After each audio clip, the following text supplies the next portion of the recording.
Hello everyone, welcome back to my channel. Elvin here. Today I'm actually at Lavender, Jalan Besar, which is I'm near at the Jalan Besar Stadium. Well, the home of the FAS, which is the Football Association of Singapore. And if you clicked on this video, quite frankly, in recent times, Channel News Asia has been covering the state of Singapore. And well, the Singapore football or soccer in US, we're going to call it football because right here in Singapore, we love our football. Why am I even talking about this topic is because of late, like I said, Channel News Asia has been covering this quite extensively. And in recent times, this Unleash the Raw thingy where they are targeting 2034 to bring the Lions to, to the World Cup. It sort of brought back a lot of memories. Those memories are, quite frankly, not so good because if you are unaware, we had goal 2010. 2010 was a nightmare, everyone. I'm actually 40 this year. So when 2010 was announced, like back in I think it was in the 90s, it's, for me, back in the day when I was a very young boy, I loved my football, I believed in it. And to bring you back, my childhood days, what I was, when I learned about the football and how I love football all this while. Back in the day, how do I put it? My dad wasn't really into football. He don't really know much about football, to be very honest. But what he had going for him was he was in the military, as in he was in the Singapore Armed Forces, and he had quite a bit of connection, And back in the day, the old National Stadium, the Kallang Stadium, was the go-to for all football, in Singapore. Back in the day, our Singapore Lions was competing in the Malaysia League. And then, of course, where my love for football wasn't really because of football. It was because of the atmosphere that the National Stadium had back in the day. The old National Stadium, the Kallang Raw, when you just sat there and just listen to the crowd. It was packed to the brim of locals, sitting there watching our games, when the Singapore was fighting any of the states from the Malaysia League. We were right up there with, the Malaysian football, clubs. And then of course we got kicked out and everything. That was all history and everything. But we decided, as FAS, decided to create, or the Singapore, I don't know who actually created the Singapore Premier League, but we created the Singapore Premier League, and somehow it's a very interesting predicament because when all the stars of from the Malaysia Cup, they were dissected to all their other clubs. And I was, staying in the East. I was quite supportive of this move because at least there was some locality involved when you want to support someone. And in this day and age where social media is a thing, you want to support someone is quite even more convenient now so than ever. Back in the day where you want to meet your idols, you literally have to go down to meet them. Of course, nowadays you do still go down and meet them, but we don't have social media to see where they're doing, what they're up to and everything. So for me, when in the East, I was staying in Bedok, and then Geylang, International was formed to participate in the Singapore Premier League. I was ecstatic. And then I was really a football fan back in the day, I had all the Singapore jerseys. I even had the Geylang international jerseys. Back then we had quite a bit of stars. We had Fandi Ahmad, We had Malik Awad, Jiang Jung.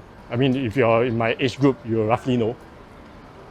I mean, this is an off-the-cuff, video that I'm going to post, and I'm going to talk about, the good and bad about this Unleash the Raw thing. But, for me to reminisce the days, the good old days, you can comment down below what was your thing that made you love, our local scene back in the day. And that was it. The locality of the individual clubs that was posed in the different segment of Singapore, which for a tiny island, it was quite a feat, where we have 8 clubs that participated. Geylang International was competing with, Tampines Rovers, who was also a big deal. Then there are other clubs, Gombak. Then of course, Home United, which back in the day was called Police, if I'm not wrong, Police FC. I can go on.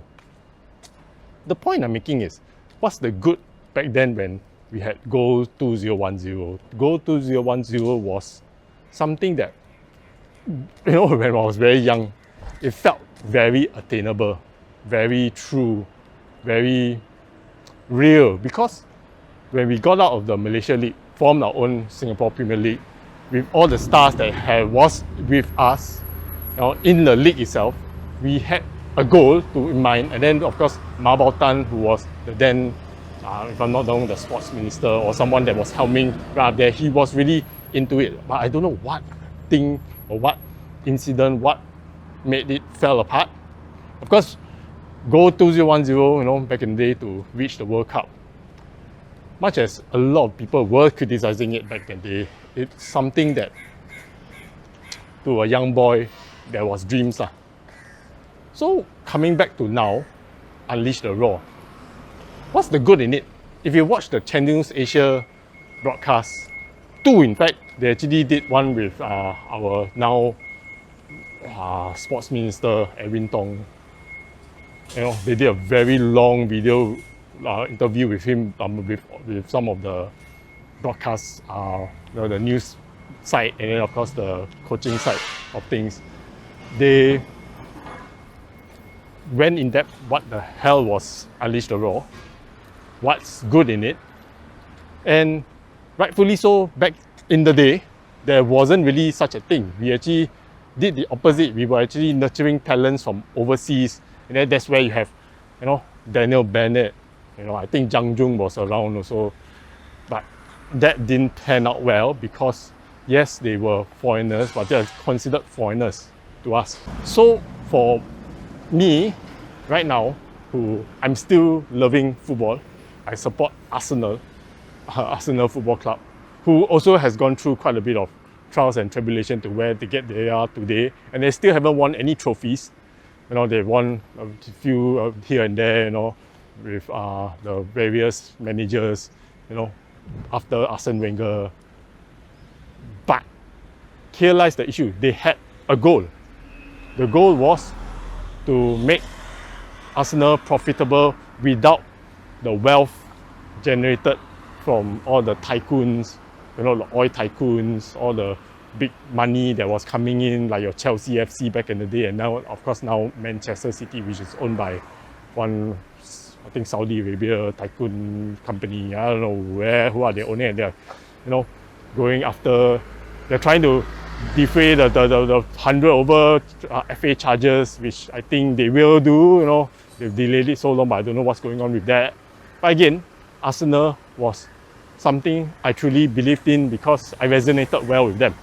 That if the going gets tough, just put your mind into it and you should be able to succeed. So for Unleash the Raw 2034, from what I heard, it's something that, and I'm of course going around the stadium while talking about this issue, is what transpired for this 2034 Unleash the Raw is, it's starting from the youth, helmed by the good old government themselves, and the MCCY, with all the stakeholders at play. I find this a little bit troubling, is because somehow okay, let's talk about the stadium for a second. Right now, the Singapore Premier League is together with FAS. It's one entity lah. They actually combine it to save resources because of COVID. And right after COVID, they don't see the need to separate themselves, which I feel is not the right move, because the Singapore Premier League should be run by its own, the FAS should be run by its own, the governing body. The other issue is the stadiums right now. We have quite a bit of stadiums, but somehow the clubs, the 8 clubs or 9 clubs or how many clubs there is in the SPL, are only using 4 of them. 4 only. So that's the issue right now, is the main bulk of it is we don't have a sense of belonging to support the local clubs. Yes, you can argue that Singapore is very small, you can travel all the way to Lavender, and rightfully so, because Lavender is right near east side. But it's like an Inter Milan and AC Milan thing, you know, and maybe it's just me, but I kind of like to go to my own, you know, stadium, like how Geylang International was back in the day, you know, go to Bedok Stadium, you know, have my own home ground advantage while playing the opposition. That's how football is supposed to be, the home and away advantage, you know. The other thing is the National Stadium. Only in recent time, the National Stadium has been taken over or taken back by the Singapore government. Back in the day when the new National Stadium was open, it was a private entity, and there was no football played there whenever the Lions were playing, be it the under 16, under don't know how many, you know, under 21, under 23, all the games were played at Jalan Besar Stadium back in the day, if you remember. So right now, they took it back. Everything is taken back by the government, which is a good thing. I'll be very honest with you, it's a very good thing. So going forward, I do hope that more games can be played there. Yes, the bigger games like the China game, you know, where we played them and they draw 2-2. The Korea game where we were expected to lose, kind of, because Korea is a powerhouse. I believe it's a step in the right direction. Unleash the Raw is catered more towards the youths of today, where they are nurturing the under 16s to be better, you know, the home, you know, nurturing part of it, the talent pool. But I see something wrong over there where they are posting the kids overseas, which again, nothing wrong, because talent, to nurture more talent, to make it better, you have to kind of move, you know, to better yourself with other pools of even better talent. That's where the Channel Asia, the media was talking about, where they went to Spain to look at how the Spain governing body and the La Liga was run, which again, they are separate entities, not like FAS and SPL right now. So at this present juncture, what I feel like, which if I would urge you to go and watch the broadcast by Channel Asia in that, just go, let's listen through it, you know, we're eating dinner or lunch or whatever, just listen through it if you're a real football fan of Singapore, to listen to it. And for me, I will kind of support it. One, why? Is because at this present juncture, what things going for it?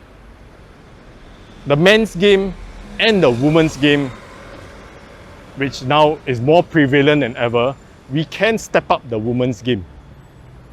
I believe so. We have quite a few talents already that's already playing in Spain, you know, learning from the academies over there, you know.